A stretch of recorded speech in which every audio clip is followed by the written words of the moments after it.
इधर देख भाई, अगर मैं इस टॉपिक की बात करूं केमिकल रिएक्शन एंड इक्वेशन की, तो केमिकल इक्वेशन एंड रिएक्शन के अंदर सबसे पहला मेरे पास यहाँ पर क्या आएगा, टाइप ऑफ चेंजेस आएंगे। टाइप ऑफ चेंज मतलब अगर आपकी कोई केमिकल रिएक्शन होती है, सबसे पहली बात जब भी हमारे पास कोई केमिकल रिएक्शन होती है, जब भी हमारे पास कोई केमिकल रिएक्शन होती है तो उस केमिकल रिएक्शन में कुछ चेंजेस देखने के लिए मिलते हैं। जैसे मान लीजिए चलिए यहाँ पर क्या होगा, आपने जो रिएक्टेंट ऐड किया और उस रिएक्टेंट से प्रोडक्ट बना, तो जो रिएक्टेंट से प्रोडक्ट बन रहा है उसका कलर चेंज हो सकता है। समझ में आ गया? तूने कोई रिएक्शन कराई, उस रिएक्शन में बाई प्रोडक्ट में कोई गैस निकल सकती है। समझ में आ गया? हो सकता है जब हम रिएक्शन करा रहे हैं तो उसका बीकर गर्म हो जाए, मतलब जो भी आपको चेंजेस मिलेंगे वो चेंजेस आपको ये इंडिकेट करेंगे कोई ना कोई केमिकल रिएक्शन हो रही है। समझ में आ गया? मतलब एक चीज याद रखिए, टाइप ऑफ चेंजेस आपको ये डिटरमाइन करेगा, ये डिटरमाइन करेगा कि आपके पास कोई भी केमिकल रिएक्शन क्या हो रही है, केमिकल रिएक्शन क्या हो रही है, अकर हो रही है। केमिकल रिएक्शन क्या हो रही है, अकर होने लगी है, चालू हो चुकी है। या तो कोई गैस बने या उसके अंदर क्या हो, या उसके अंदर क्या हो, कोई भी स्टेट में चेंज आ जाए या उसके अंदर कलर में चेंज आ जाए, जो सारी चीजों में चेंज आएगा तो डिटरमाइन ये करेगा आपको केमिकल रिएक्शन हो रही है। अब क्वेश्चन ये आता है केमिकल रिएक्शन होने का इंडिकेशन कौन कौन से होते हैं। पहला होता है फिजिकल रिएक्शन, यहां पर फिजिकल रिएक्शन होगी। दूसरा पढ़ेंगे केमिकल रिएक्शन होगी, और तीसरा पढ़ेंगे radio active reaction. Radio active reaction ये टॉपिक जो है ये क्लास 12 का टॉपिक है, ये हमारे काम का नहीं है। बट जब भी हम रिएक्शंस बनाएंगे उससे पहले बेसिक स्टेप ये है, आपको फॉर्मूला मेकिंग आना चाहिए। जब भी हम कोई रिएक्शन बनाएंगे उससे पहले हमारा मेन काम क्या है, आपको फॉर्मूला मेकिंग आना चाहिए। फॉर्मूला मेकिंग मतलब किसी भी रिएक्शन का फॉर्मूला कैसे बनाएं। जैसे एग्जांपल मान के चलते एक एग्जांपल लेके चल रहा हूं मैं, यहां पर सोडियम क्लोराइड की बात कर रहा हूं। सोडियम क्लोराइड, सोडियम क्लोराइड के अंदर क्या होगा, एक साउंड आ रही है सोडियम की, एक साउंड आ रही है क्लोराइड की। सोडियम के पास चार्ज होगा +1, क्लोराइड के पास चार्ज होगा -1। दोनों क्या करेंगे, ये वाली वैल्यू हमें जब भी आप फॉर्मूला लिखोगे प्लस माइनस से आपको कोई मतलब नहीं है।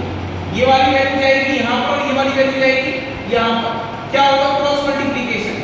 तो Na पर क्या बनेगा फॉर्मूला, Na 1Cl1, और 1 हमें इंडिकेट करने की रिक्वायरमेंट नहीं है, तो यहां से क्या करते हैं, 1 को यहां से रिमूव कर देंगे। फॉर्मूला क्या बन गया, NaCl। अच्छा अगला अगर हम क्वेश्चन देखें तो अगला मेरे पास क्या है, sodium sulphate. Sodium sulphate, sodium sulphate कैसे लिखें, सल्फेट का फॉर्मूला क्या होता है, SO4 डाइनेगेटिव। सोडियम क्या होता है, Na। अगर सोडियम है तो चार्ज कितना होगा, 1, SO4 है तो क्या होगा, 2। यहां पर क्या होगा, क्रॉस मल्टीप्लिकेशन। फॉर्मूला क्या बन गया, Na2SO4 पूरे का बल को इंडिकेट करने की रिक्वायरमेंट नहीं है। फॉर्मूला क्या हो गया, Na2SO4, ये मेरे पास फॉर्मूला। समझ नहीं आ गया? अगला केस देख भाई, अगला केस देखो। अगर मान के चल मैं अगला एग्जांपल ले रहा हूं, मैग्नीशियम क्लोराइड। मैग्नीशियम क्लोराइड, अगर मैग्नीशियम क्लोराइड की बात करूं तो कैसे लिखेगा, मैग्नीशियम में साउंड किसकी आ रही है, Mg की। क्लोराइड में साउंड किसकी आ रही है, Cl की। मैग्नीशियम में चार्ज कितना होता है, 2, क्लोराइड में कितना होता है, 1। यहां पर क्रॉस मल्टीप्लिकेशन, फॉर्मूला क्या आ गया, MgCl2, ये फॉर्मूला। क्लियर है? अगला केस देख, अगला केस देख। अगला मैं बात कर रहा हूं sodium hydroxide. Sodium hydroxide, sodium का फॉर्मूला क्या होता है, Na।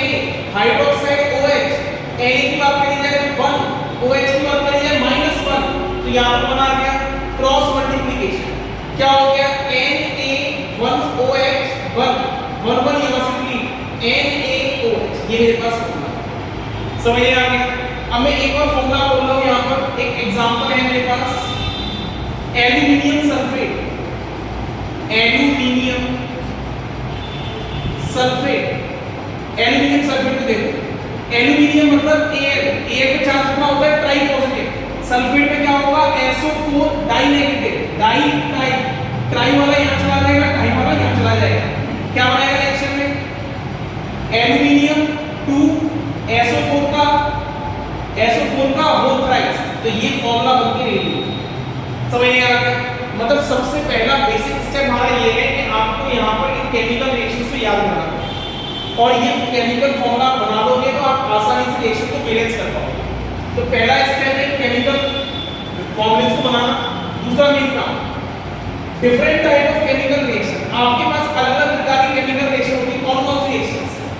सबसे पहले आप देखोगे यहाँ पर टाइप्स पढ़ेंगे, कॉम्बिनेशन रिएक्शन, कौन सा होगा? Combination reaction.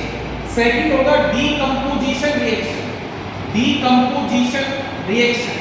थर्ड होगा हमारे पास कौन सा? Displacement reaction, displacement reaction. Fourth होगा हमारे पास double displacement reaction, double displacement reaction. और फिफ्थ होगा हमारे पास exothermic reaction and endothermic reaction. Exo and endothermic reaction ये टाइप ऑफ रिएक्शंस। और लास्ट एक और रिएक्शन होगी जो आपको क्या बताएगी? Precipitation, PPT reaction. समझ नहीं आ रहा?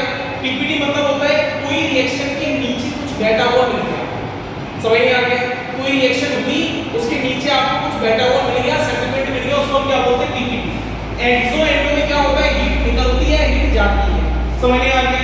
अब यहाँ पर देख भाई, अगला बेहद इंपॉर्टेंट स्टेप यहाँ पर आएगा ऑक्सीडेशन एंड रिडक्शन। सबसे important topic oxidation and reduction. अच्छा, इसके अंदर क्या होगा? ऑक्सीडेशन के अंदर, ऑक्सीडेशन और रिडक्शन के अंदर मेन काम क्या होगा? एक कंपाउंड कोई ऑक्सीडाइज हो रहा होगा और कोई कंपाउंड वहां पर रिड्यूस हो रहा होगा। अब ऑक्सीडाइज हो रहा होगा तो किससे हो रहा होगा? और रिड्यूस हो रहा होगा तो कौन कर रहा होगा? ऑक्सीडाइज करने वाले होते हैं ऑक्सीडाइजिंग एजेंट और रिड्यूस करने वाले होते हैं रिड्यूसिंग एजेंट। इन सब के बारे में डिटेल में स्टडी करेंगे। सबसे बेहतरीन टॉपिक है और सबसे ज्यादा क्वेश्चन यहां से बन के आता है। समझ नहीं आ गया? और सबसे डिटेलिंग टॉपिक यही है, सबसे हार्ड टॉपिक भी यही है। अच्छा, अगर आपसे बोला जाए नेक्स्ट क्वेश्चन कौन सा है? बैलेंसिंग। बैलेंसिंग क्या होता है?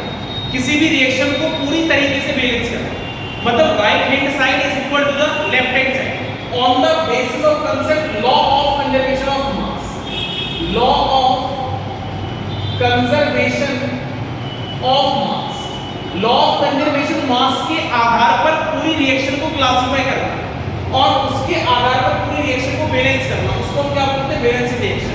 ये अगला इंपॉर्टेंट टॉपिक है। अगला स्टेप आएगा कोरोजन। कोई मेटल खराब क्यों हो जाता है?